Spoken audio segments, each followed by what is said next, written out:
नमस्कार किसान भाइयों, एसआरजे खेती चैनल पे आप सभी का स्वागत है। किसान साथी, आज की वीडियो में हम आपको बताने वाले हैं, जब हमारी गेहूं की फसल 40 से 50 दिन की हो जाती है तो हमें क्या करना चाहिए, कैसे देखभाल करनी है, कैसे हमें ज़्यादा उत्पादन लेने के लिए तैयारी करनी चाहिए, कौन कौन सी बातों पे हमें ध्यान रखना है, कौन सी गलतियां हमें नहीं करनी है, कौन कौन सी खादें, कौन कौन सी चीज़ें हमें डालनी चाहिए जिससे हमें गेहूं में अच्छी ग्रोथ देखने को मिले, ज़्यादा पैदावार बाद में मिल सके। तो इसी संबंध में संपूर्ण जानकारी आज की हम इस छोटी सी वीडियो में आप सभी को देने वाले हैं। अगर आप सभी एसआरजे खेती चैनल पर नए हैं, अभी तक चैनल सब्सक्राइब नहीं किया है, तो सबसे पहले चैनल सब्सक्राइब करें। अगर आपके मन में कोई भी सवाल, कोई भी सुझाव है, नीचे आप कमेंट भी कर सकते हैं, हम आपके सारे सवालों के जवाब जरूर देंगे। तो चलिए ज़्यादा समय नहीं लेते हैं, वीडियो को स्टार्ट करते हैं। जानते हैं 40 से 50 दिन के गेहूं में हमें क्या देखभाल करनी चाहिए। अगर आप भी गेहूं की खेती करते हैं तो पूरा वीडियो ज़रूर देखिएगा, बहुत ही यूज़फुल वीडियो आप सभी के लिए होने वाला है। किसान साथी, जब हमारी गेहूँ की फसल 40 से 50 दिन की होती है तो इस अवस्था में हम सबसे पहला काम करते हैं गेहूँ की फसल में दूसरी सिंचाई। किसान भाइयों, गेहूं की फसल में दूसरी सिंचाई हम या तो 40 दिन पे करते हैं, या 45, या फिर 50, या फिर अपने क्षेत्र के हिसाब से। कुछ जगह पे ये समय पहले भी आ सकता है, जो मिट्टियाँ थोड़ी सी हल्की होती हैं वहाँ पे थोड़ा जल्दी सिंचाई होती है, जो थोड़ा सा भारी मिट्टी होती है वहाँ पे थोड़ा देर में सिंचाई आप कर सकते हैं। कुल मिला के सीधा सीधा आपको इतना जान लेना है कि जब भी आपको मिट्टी में नमी की कमी दिखे तब आपको सिंचाई कर देनी चाहिए, चाहे पहली हो चाहे दूसरी हो। हालांकि पहली सिंचाई तो 21 से 25 दिन पर अवश्य ही करनी चाहिए। तो सबसे पहले तो आपको सिंचाई करनी है। सिंचाई के साथ साथ कुछ खादों का प्रयोग भी आपको करना है। बहुत सारे किसान भाई यहाँ पे सवाल ये भी पूछते हैं कि क्या हमें ये खादें सिंचाई से पहले डालनी है या फिर सिंचाई के बाद में डालनी चाहिए।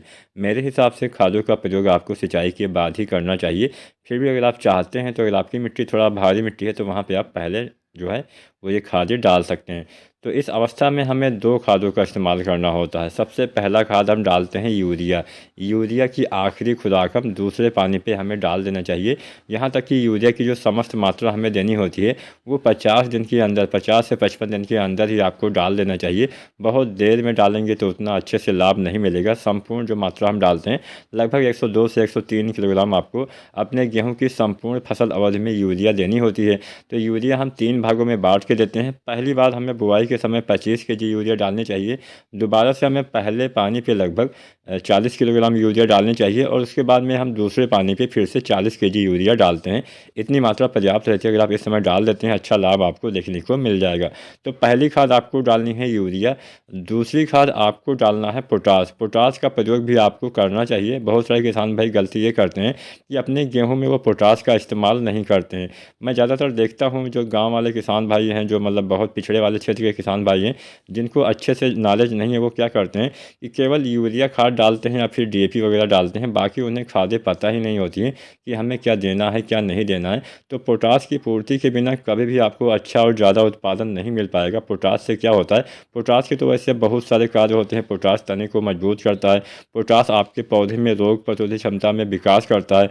पोटास आपके दाने बनने में मदद करता है। बालियों की साइज़ लंबी होती है। पोटास से दाने में चमक आती है, दाने में वजन बढ़ता है, फूल फल बनने में हेल्प करता है।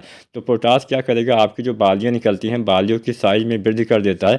बालियों की जब साइज़ ज़्यादा बड़ी आएगी तभी ज़्यादा दाने आएंगे। किसी भी फसल में जब तक ज़्यादा दाने नहीं मिलेंगे तब तक अच्छा उत्पादन आपको नहीं मिलेगा। चाहे गेहूँ हो, धान हो, कोई भी ऐसी फसलें हो जो दानेदार फसलें हैं उनमें आपको ज़्यादा दाना चाहिए होता है, और पोटास की कमी से कभी भी आप उसमें ज़्यादा दाना नहीं ले पाएंगे। तो इसके साथ साथ ज़्यादा दाना से ही मतलब नहीं होता है, दाने आपके अच्छे भी आएँ ये भी काफ़ी इंपॉर्टेंट होता है।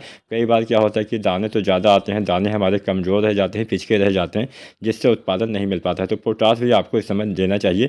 लगभग 20 किलोग्राम आपको पोटास देना है। यूरिया भी आपको लगभग 40 केजी देना है। दोनों को एक साथ मिला के इस्तेमाल कर सकते हैं, लेकिन बहुत जल्दी आपको यूज़ कर देना है। बहुत लंबे समय तक पोटास और यूरिया को आपको मिला के नहीं रखना चाहिए।